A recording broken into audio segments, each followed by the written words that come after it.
Ask Jose.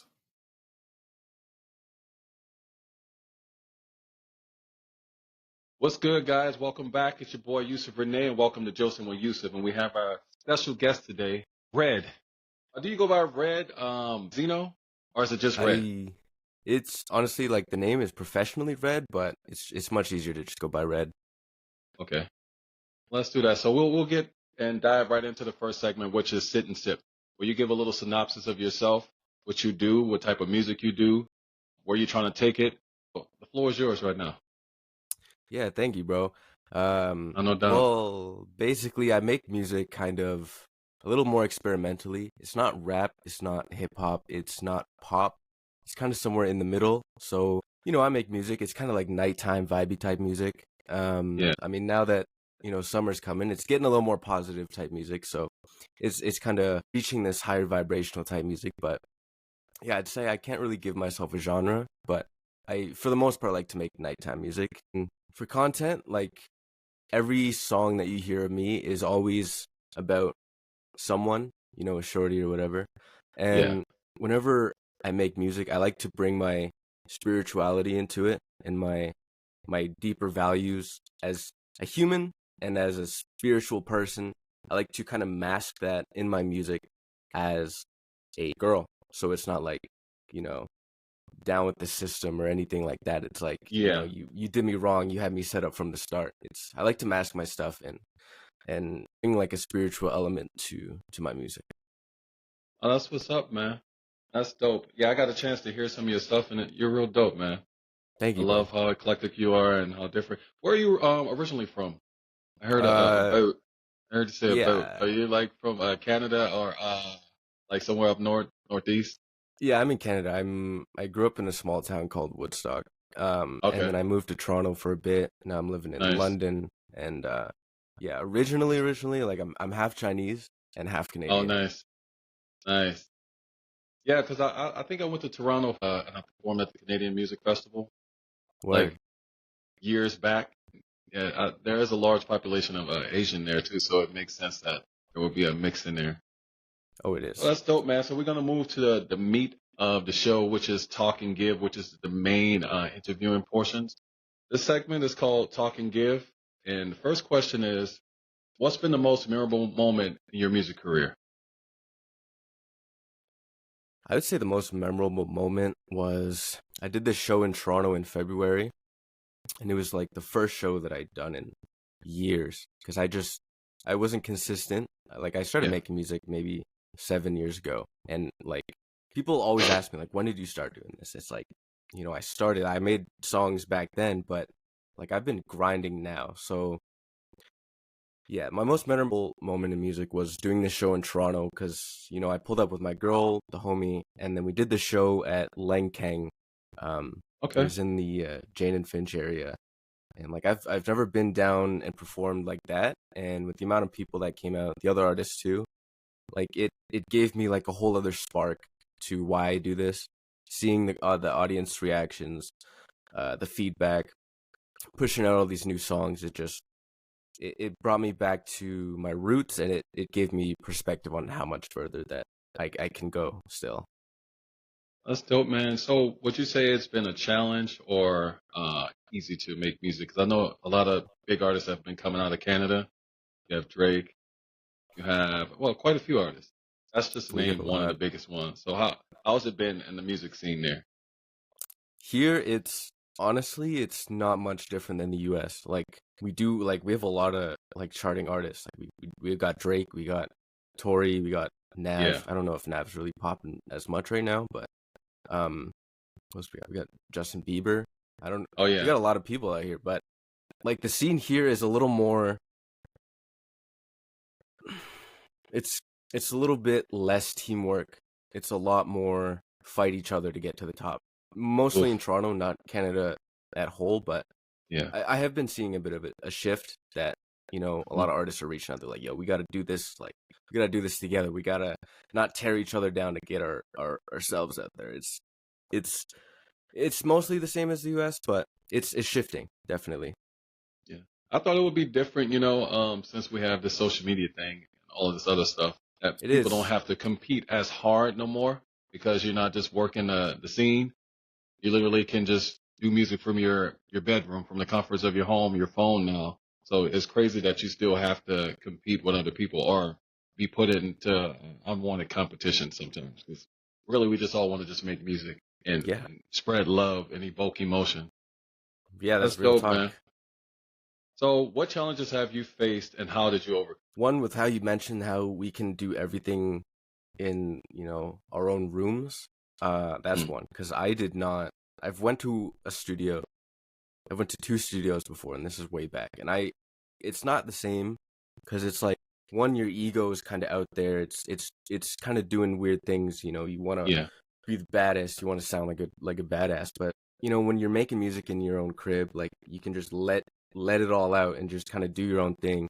And especially me, who mixes everything, it's like I can get everything out and get hmm it to sound how I want it to without having to do all that, which is nice about the modern music industry. Um, but I'd say another challenge is kind of getting out and doing shows. 'Cause I'm somebody who just likes to just chill. Like, I don't really jump around and all that. And that was something I kind of struggled yeah, with at my show in February. But kind of getting out is a necessary thing that you have to do when you make music. Is you got to show people, you gotta connect with right. people and network. Network, But I find it easier to network online, but it's not as authentic as it is in person. I mean, right here, like me and you right now, we're here. right. It's not as authentic as if we were, face to face, breathing the same oxygen. But in a way, it is too, because the beauty of online is you can reach people around the world that are That's true. not right here. Because sometimes you can't even reach people that are around the block or 5 miles away. Sometimes it That's is the true. one that's like in Canada or East Coast or in a whole nother country. 'Cause I work with a lot of people around the world, and it's due to the internet. So it's dope that you can still do that. So how do you find inspiration when creating new music? Every song I make, bro, every song I make, I want to do something different Hmm. than just make music. Because if I just want to make music, of course, like, at some point, something dope is going to come out of it. But if I go into it just wanting to make music and being like, I got music, I got content, we're chilling, like the music industry right now, if you look at rap for the most part, it's so there's nothing there. There's no substance. It's words. Hmm. Okay, great, you can spit bars, but like, what else can you really do? Are you putting any emotion, any creativity? Are you Right, trying to inspire? Like, what is your message other than I shot him down the street, and now I got these bands in my pocket? It's like, that's great. right. That's amazing. So what now what? And the thing is that people eat it up, and I have no idea why. I think And they're putting something in there, man. I don't know. frequencies or something. I don't know, bro. It is about frequency, though. That's what makes music so powerful, because it is frequency. It It gets is. into your mind and your memory bank, and it evokes that emotion. And sometimes it's songs that we can't stand, but we don't know why we can't stop singing them or hearing them in our head. Yeah. Almost like they're putting some type of witchcraft in that crap or something. It's Real weird, talk. Y'all gotta be careful what you are listening to, because right? what you Because feed your it's an mind. energy. Yep, Yep. and this energy is the spirit that behind music. That's why it was made for certain things. But it's like people definitely don't use it for the right reasons now.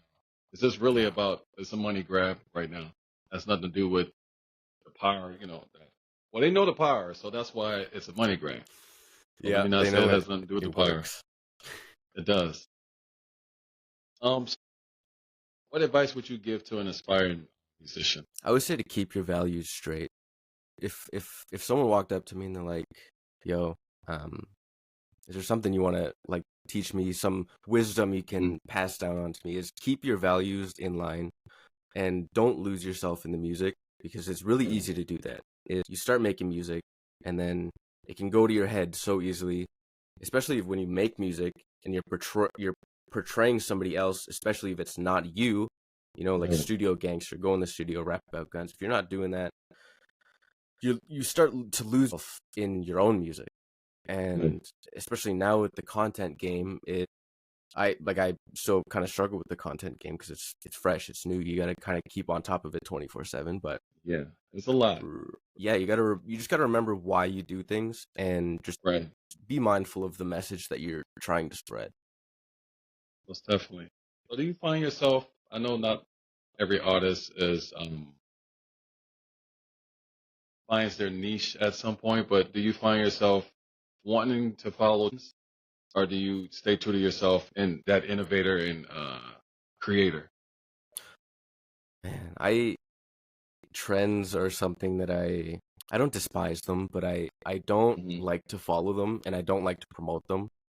But it's Hmm. hard because nowadays, like it feels like you have to follow the trends if you're gonna get anywhere. Hmm. Right. But personally, I don't like to. I like to just make my own content and stay away from the trends as much as I can because one, I don't like trends. Well, depending on the trend. If it's something Right. Yeah. Some of it's cool. purposeful, yeah. Hmm. If it's purposeful and there's meaning to it, and it's worth following, then I'll definitely hop on it. But other than that, content, just the most authentic that I can be with my values, with what I want to Hmm. preach, is how I want to keep it. That's what's up, man. So who would be your five dream collabs, dead or alive? Yeah, okay. X, he's on there, 100%. Nice. He was my inspiration for a long time. Um, X, I think Drake. No I doubt. I feel like I gotta say that because like from Canada, Right. everybody who grows up in Canada listening to music, like Drake is like Right. he's up there. I I mean, mean, and he definitely you has love some him or bops hate too, him. though. Yeah, Right. oh yeah. I mean, I love Like the old school nonstop. Drake. He doesn't miss, honestly. Um, Never. I'm not like a fanboy or nothing to Drake, but like Hmm. honestly, with all this rap beef right now with him and Kendrick, I have not followed any of it. I don't know anything was going on there. Like I haven't Right. I haven't had the But I almost chance. feel like they do it as a promotion, like with 50 and who do they do it with Ja Rule or someone back in the day. Uh, Like some people, they do it for promotion purposes too. Like Kanye did it with I forgot, was it 50? I don't remember. It was a long time ago, but it was more so for promotion. Like they were both in on it.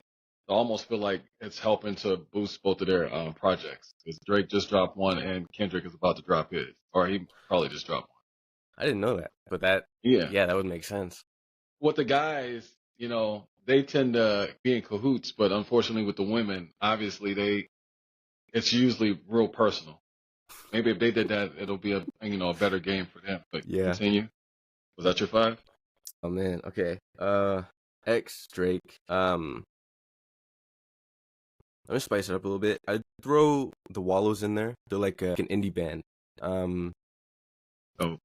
Honestly, I don't really have anybody specific other than maybe Hmm. like X, because bro was like a legend. Things that he would say off mic, Hmm. amazing. But there's nobody really specific. I mean, I love all music. I'll say Yeah.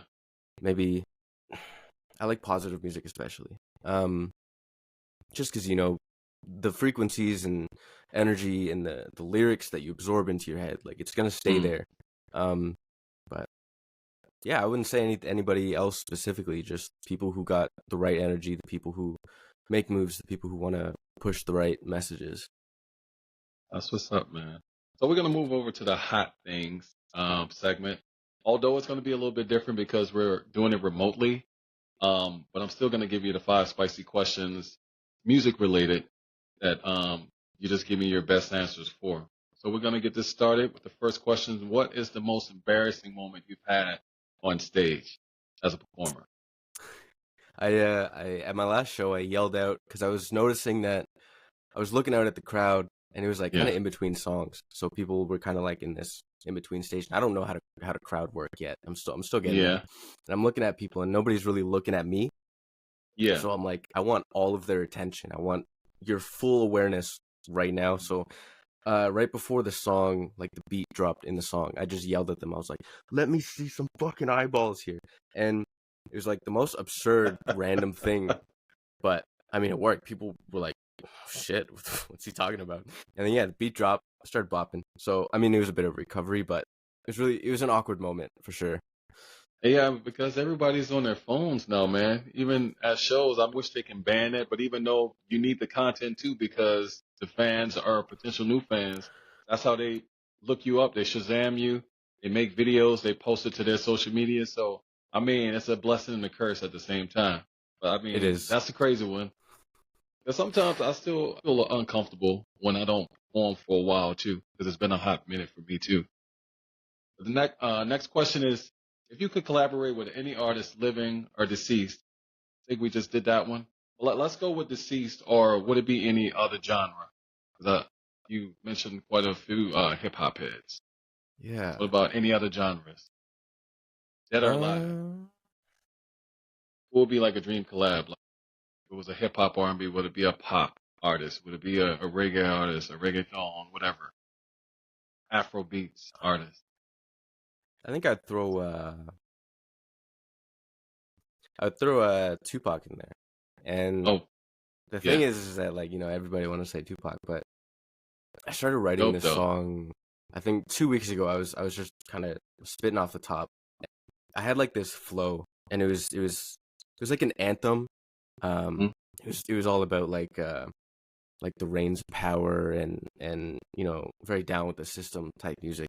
Um, Yeah, and the flow, it sounded like something Tupac would have wrote, and I can hear every time I go back to the studio session and I listen to it, I can hear Pac's voice through it, yeah, and I find it hard to keep working on it and then to release it because it doesn't give like the same vibe of music that I already make. It's not like a very me song, but it's just very powerful, and yeah, yeah, I would say Pac because I would put him on that and it would go nuts.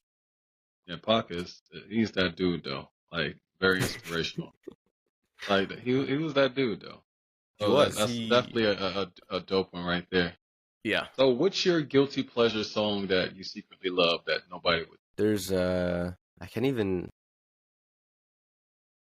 I can't give you one song, but I can give you an artist. Would probably be the Wallows, because I Mm, mean the music I make, it's not indie, it's not punk for the most part. I've made a couple, but yeah. yeah, I'd say the Wallows because they're just very positive and they make like this uplifting indie music, and it's so like wavy and sunshine type music, and like I don't really have that Hawaiian shirt, like I don't know. I don't got that vibe all the time, but I'd say the Wallows and that indie, that punk indie vibe.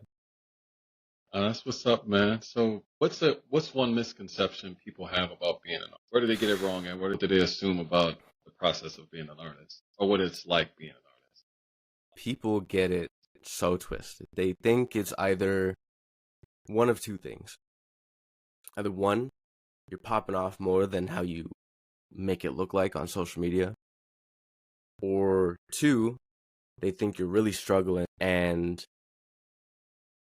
you're just kind of like a kid when he's in Yeah, kindergarten scribbling, making arts and crafts. It's making music is a tricky thing because it's an art form, but it's not always so crystal clean slate, or it's not always so down and dirty. It's art in general is messy. Being a musician it is is. messy. Yeah. There's no consistency into being a musician, and then there's artists who are under a label and under a manager Hmm. who are forced to be clean slate. It's there's a huge misconception because it's you can make music when you feel like it, or you can make it consistently. And I can guarantee that 90% of the time, if you make it when it feels right, it's going to be a lot better than when you feel like you have to. Exactly. It feels I like feel a like, job, but it's yeah, not. it doesn't. But you're right. At times it does. The aftermath, like after the studio, when it's actually feeling like a job. Yeah, I Mm, found that's dope, man. I've changed my process when making music now too. I used to feel like I had to get in there because I got a single I want to release. Now everything is improvised. I don't even yeah. study the music no more. I just go in there. He'll just play beats. I freestyle the song. We arrange it. I write it, re-sing it, and then boom. It's all about capturing that feeling and in a moment when you initially hear that music versus living with it too long and you end up either not doing it or taking forever to write it, or it just never happens. I feel like the process has been more productive since I just go with that moment because that's the most important thing. Because I Yeah. think somewhere down the line you lose the feeling when you're trying to orchestrate a little bit too much. So that's dope, man. Like I'm that going to take process. So we're that. gonna move over to a segment I call Sofa Serenades, segment where Red will treat us with a fantastic performance or content. So you take Cool. it from here, Red. So we're gonna come to a close with the dropping gems segment. So it's been an incredible episode. It's been awesome getting to know you, man. You did amazing. It was great getting some insight with you. But before we wrap it up, Red, could you drop a gem of wisdom for our Josters or listeners? Absolutely. What I want to say is that everybody out there, a drop of wisdom is to stay conscious, maintain your level in your presence, understand the importance of the power of now, because every moment that we have is precious, and especially those who are creating, don't forget to remind yourself often why you create, and just stay true to yourself and stay true to every moment that you walk in. Thank you so much, Red, for joining us today and sharing your talent with us. Thank you. And to our listeners, remember, keep chasing your dreams and never stop creating. But until next time, let's Jost. Appreciate you, Red. Thank you for stopping by, man. It was dope, That was man. fun, bro. Did great. Okay, you. No doubt, man. It's all about uplifting the artists. That's the only reason why I'm doing this. Uplift everybody and, spreading the word, getting you in front of more eyes and more listeners. So it's all about, man. You're a real one. I appreciate you and enjoy the rest of your day. I don't know what you got planned for the rest of Sunday. What time is it over there? You said it's like a 3-hour difference. 5:30. Are you in Canada or are you Yeah, I'm here. Oh, okay. All Yeah, right, bro. man. I mean, if I'm ever in LA, I'll hit you up. So hopefully one day, man, but until then, I appreciate your time and hopefully you not hopefully, you will keep rising. So keep doing great music and inspiring people and doing great things. I look forward to keep supporting. Thank you, bro. I will too. It was nice interviewing you, man. You have a good one, man. You too. Peace, bro.